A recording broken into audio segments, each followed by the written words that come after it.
So I read an interesting quote and while I was doing some research for this podcast, and I've been furiously Googling it throughout this entire episode, and I cannot find it or who said it, but it was an interesting idea. So I want to stick it out there. And somebody else came up with this. I can't credit them right now because I cannot find the quote.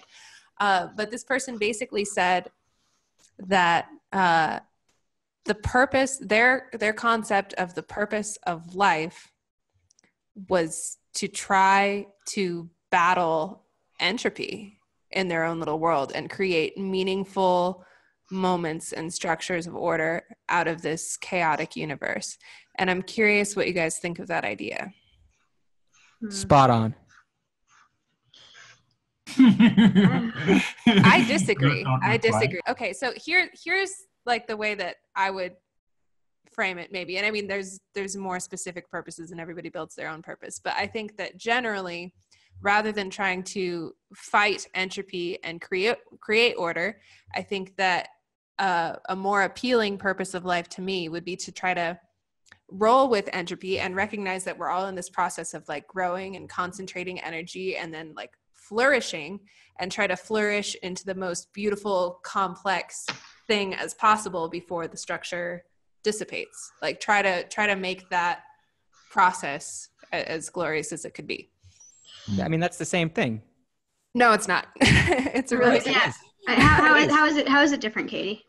Those are exactly the same thing. No, it's not the same thing, because on the one hand, you're saying that you're trying to fight entropy and create order. Yeah. So beauty is the opposite of entropy. No. Yeah. No, not necessarily. Yeah, it is. No, it is to some people, and they tend to prefer very clean lines and white walls, and that's some people's idea of order, but some people have a very boring idea of order. I mean, an Alex Gray painting is like totally the opposite of entropy. Yeah, me too. Like a very, very low entropy object. Okay, but then what about like a Jackson Pollock? I mean, depends on what you think is beautiful.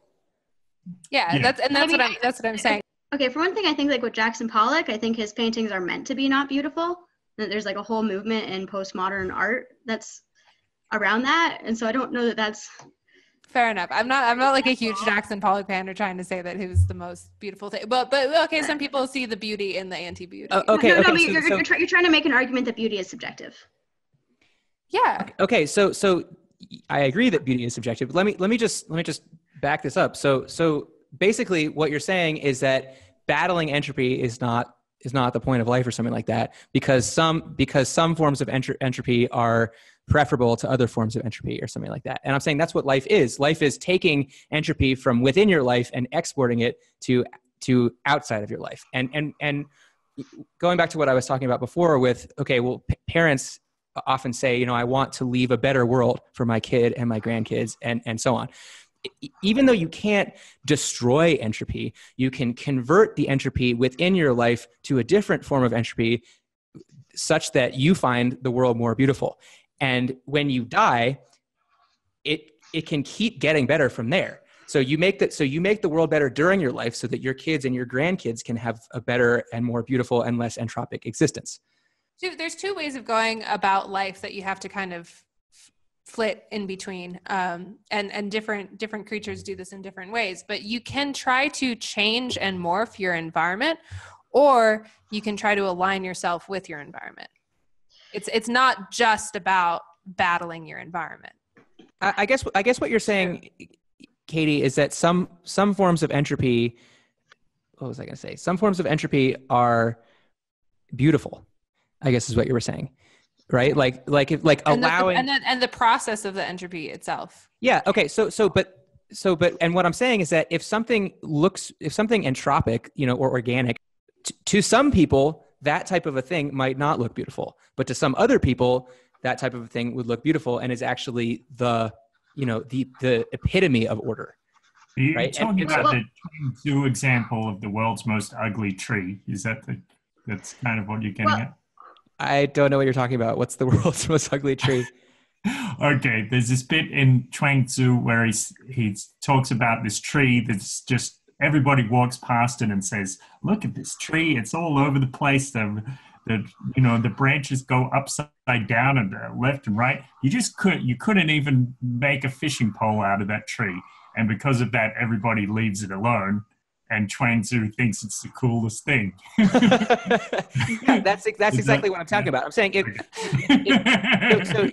what brings your life meaning is by reducing entropy as you see it. If you see something as beautiful, then that's not entropy to you. If it's valuable to you and you can use it for something, then that's not entropy to you. That's order to you. No, that's not necessarily true. You can find beauty in disorder. I do think that beauty is subjective and that you can perceive beauty in disorder itself. It's not just that like some people see things that other people consider disordered as ordered.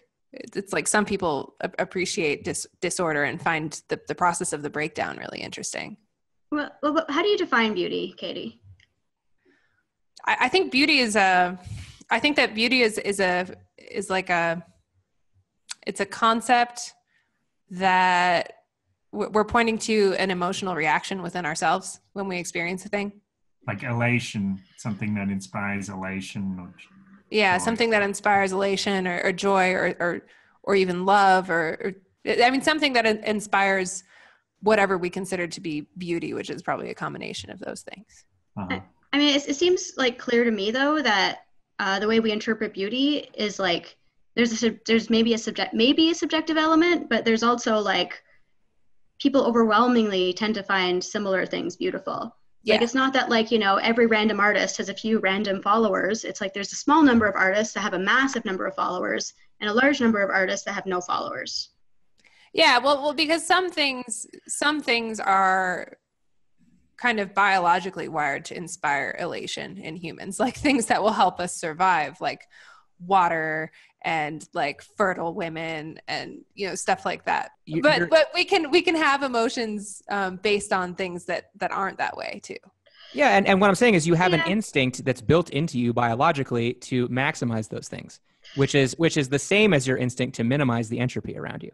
But I mean, even when we find, beauty in like something like, I don't know, like it's like for one example I was thinking of is like, we tend to find children very like beautiful and adorable. And it seems obvious why, like they're very low entropy creatures and they're full of potential and all these things. So they're forces of creation, right? They're forces of creation, which we find beautiful. And then when you look at like, and then if you look at people who are, let's say like very old and sick, we tend to find them less beautiful, but you can find beauty in those people as well. Mm-hmm. But when you're finding beauty in them, you're probably attaching to something that's still constructive, like a moral virtue or wisdom, or like there's still something in there, like a spark. Like you're not like it's unlikely that you would find someone who's old and sick and completely corrupt and completely lacking wisdom and like miserable to everybody. And yeah, well, I mean, you can shift your perspective to find nearly anything beautiful, I think. But you probably are, like you said, calling to things that people find more or less universally beautiful. You're just creating a different story. Maybe. Yeah, well, what I'm saying is there's a drive that everybody has to make things more pleasant for themselves and more predictable for themselves, and beyond that, to make things more pleasant and more predictable for their kids. So when you see like people say, oh, that work of art is beautiful, there's a desire to keep that work of art around forever, to kind of, I want this to still be here, generations after I'm gone, because it's a beautiful thing. But not always. There's also things like mandalas and like monks who will draw an extremely ornate drawings in the sand in order to let them like be blown away and find beauty in that process, not only in the beautiful and ordered thing that they're creating, but also beauty in the whole overall structure as like a metaphor for life and the way that things come and go.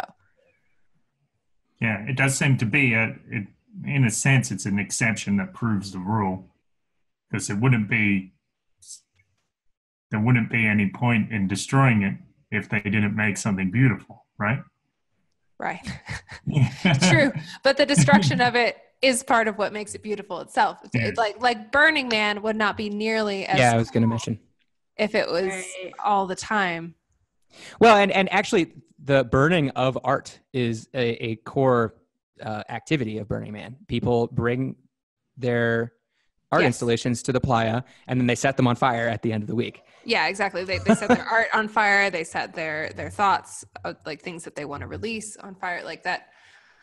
That's a huge part of the beauty too. And that's a high entropy beauty. Yeah. Well, so I think burning things and destroying things can be a really like satisfying activity.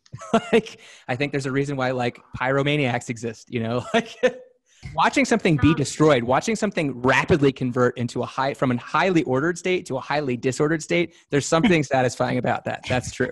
Not just because of the fact that it's being destroyed, but also because like when you have an explosion or a fire or something like that, it creates all of these beautiful structures in the process of destroying itself that are so much more complex and organic and like amazing, and I guess you could say ordered, than anything that we would probably be able to like put together piece by piece. And I think that that's kind of what life is, and that's what I was trying to get at, is like this like process of creation and destruction makes stuff way more complex and like beautiful than we could ever put together. Oh, but we get to participate in the process, and I think that's part of what gives life meaning. Yeah, it's interesting. The example of fire is a really interesting example because it does kind of, I think you have a point that part of the appeal of fire is like its destructive force and its like burst of high entropy. Although, as Chris often points out, one cool thing about fire and the destruction of fire is it opens space for new creation as well. Very good point. Yeah. So, I mean, sometimes the process, sometimes you have creative destruction. Sometimes you have, you know, because something gets destroyed, you have more room for more stuff to be created.